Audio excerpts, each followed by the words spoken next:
Notice on my glass there's a white sheen that's not on the outside, it's on the inside. This was a tank that I put away for a while and I brought back out, and I didn't clean the inside glass sufficient enough. I may have to take it apart once again to try to get that off. Sorry about that. Well, I wanted to show off my Lagoon tank. Here's my golden banded shrimp. I don't know what he's up to. He usually likes to hang underneath that rock ledge. But this is a 20-gallon long. I've displayed this tank before. And in fact, it's been a while. I now have a clownfish in there. Now, the story goes like this. I set up the 20-gallon long some years ago as a quarantine tank. But I thought, well, I'd like to have a little lagoon tank. So I got some caulerpa and put it in there. I live by the Indian River Lagoon in Florida, and I can go out to the river and get caulerpa, no problem.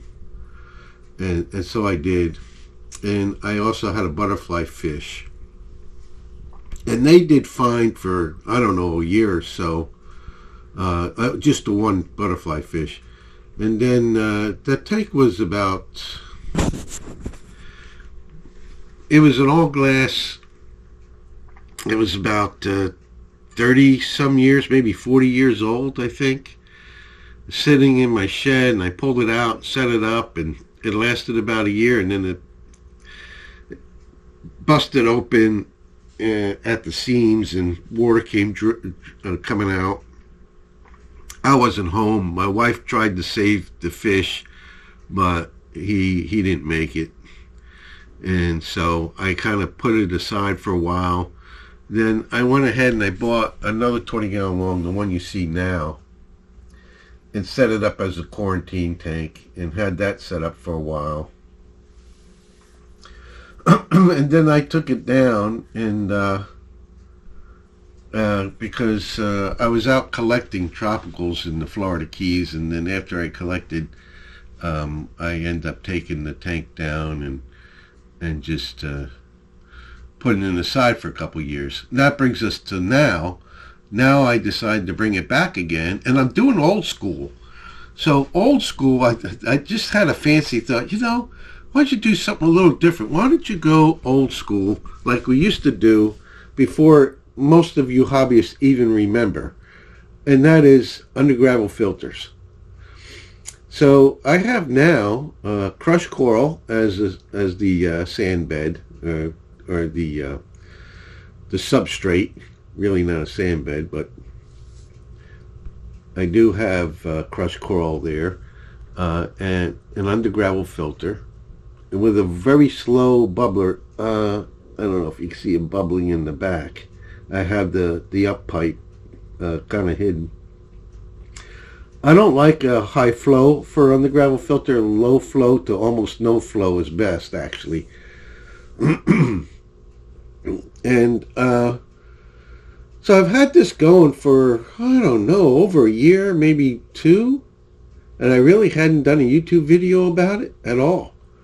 And I had a pygmy angelfish in there. It was a beautiful angelfish, clean, pristine, very healthy, and just about a week ago, he jumped.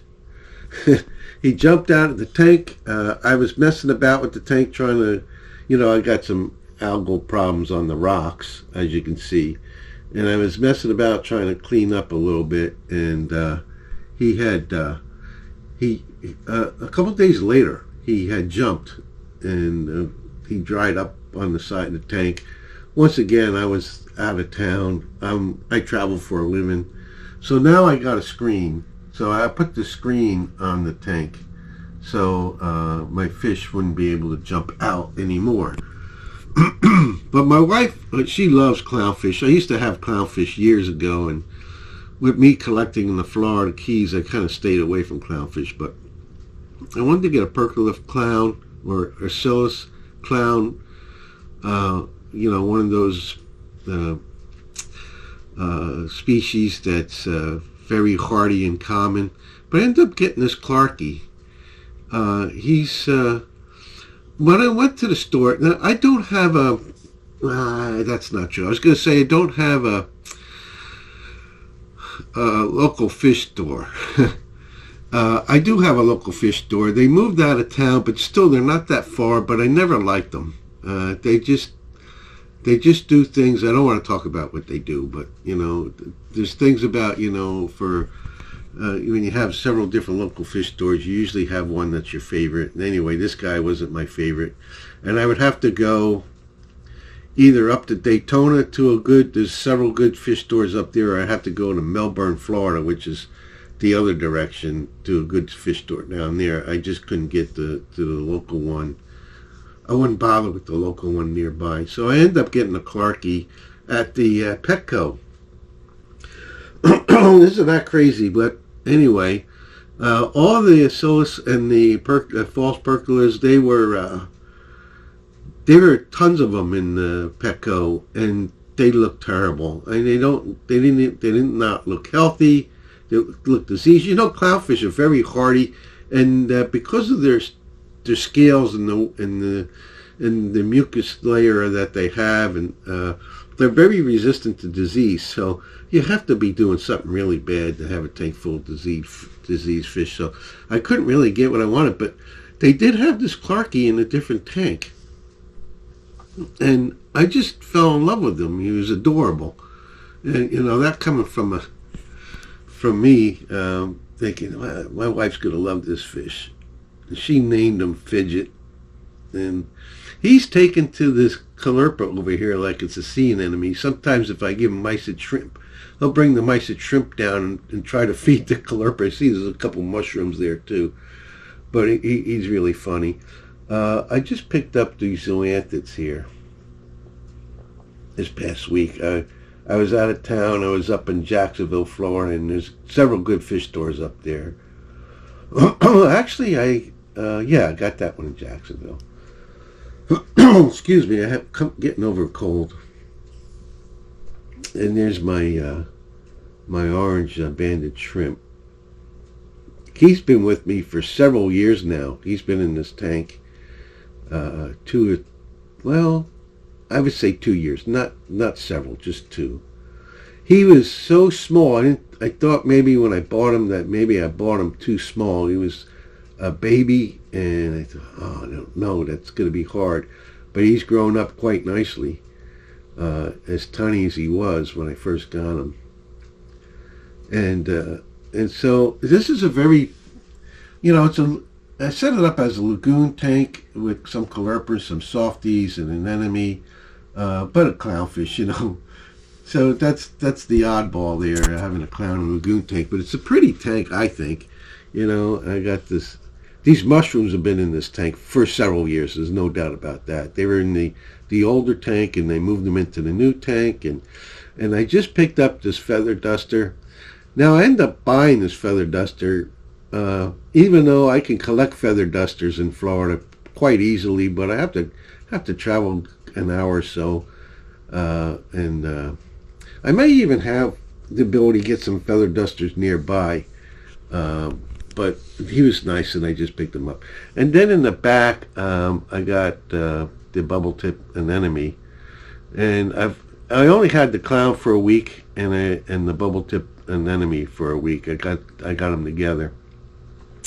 It's funny, the clownfish has not even come to this part of the tank.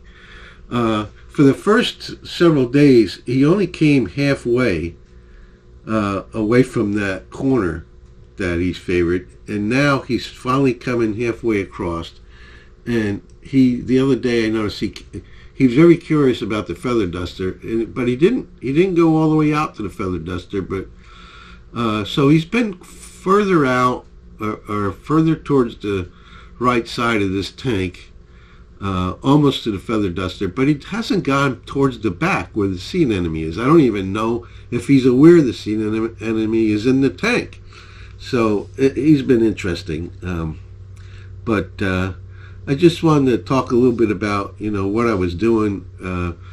There seems to be a new trend now towards macro tanks, macroalgae tanks and lagoon tanks, uh, and I think some of the trend comes from the fact that the hobby's getting so expensive, it's pricing a lot of people out, and this is a way to stay in a hobby and not get priced out of it. So it's a great way if you have kids that are interested. You can start a lagoon tank. You don't have to have any fancy filtration. Like I said, I'm going old school with a undergravel filter. It's not a dirty word. It's actually a doable thing. That's the way we used to do it 35, 40 years ago. And it worked. And, it wasn't working to keep hard corals because back then people didn't keep hard corals. But it's definitely a doable thing for someone who wants to start out in a hobby and not spend tons of money. But see, zoanthids are fairly easy to keep. I've had them. I got a lot of zoanthids in my big tank. I need to do a video here soon of the big tank. I had collected some angelfish in the Keys, and they're doing very well. So I need to.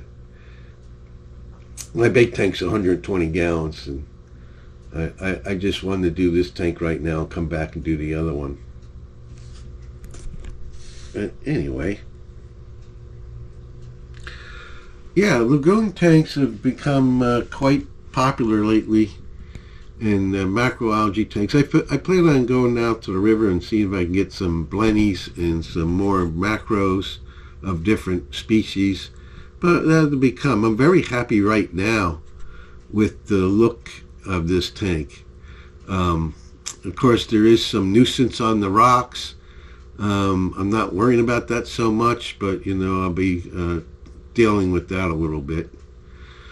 I do have a heater in it. I've kind of got away from wanting to have heaters in tanks, having trouble with them over the years, but I decided to put a heater in this tank because of the sea anemone and the lagoons being a little bit warmer. So aquascaping is pretty open. I don't like clutter in my marine tanks. I like open environments, and so that was part of what I wanted to do here with my aquascaping. And now I'm really loving the clownfish. Really enjoying him.